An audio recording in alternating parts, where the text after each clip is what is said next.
In this video, we're going to talk about how to make a mixed number into an improper fraction and an improper fraction into a mixed number.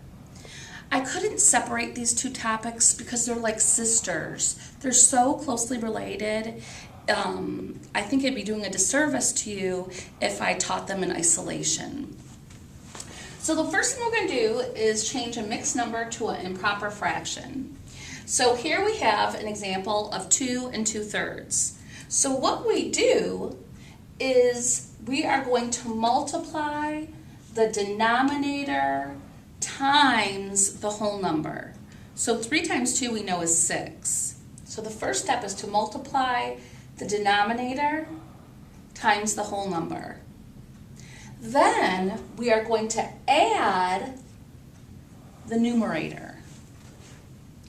So we're going to multiply the denominator times the whole number, and then we add the numerator. So 3 times 2 is 6, plus 2 is 8. And 8 would be our new numerator.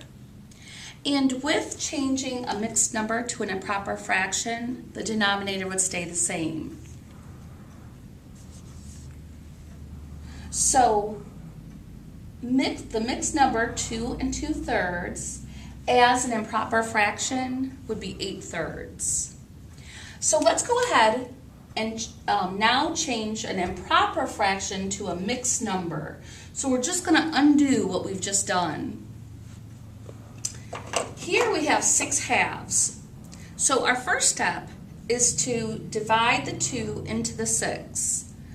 Well, how many times can 2 go into 6? And that would be 3.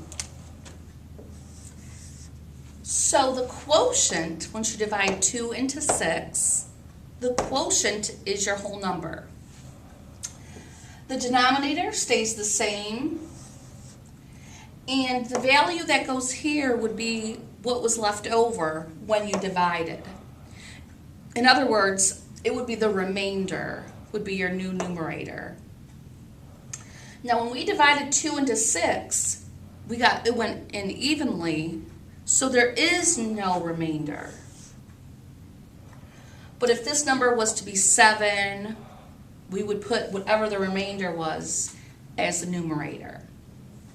Now, 3 and 0 halves really makes no sense, because you're not going to say that I'm giving you 0 halves of a piece of pie. You just wouldn't say anything at all. So we can get rid of the 0 halves, and your answer would simply be 3. But let's do one more where they have a remainder. Let's do 11/5.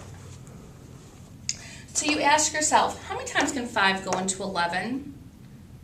5 times, that would be twice. So 2 would be our whole number. There's my fraction bar, and remember, the denominator will stay the same. When you divide 5 into 11, that's 2, and the remainder is 1.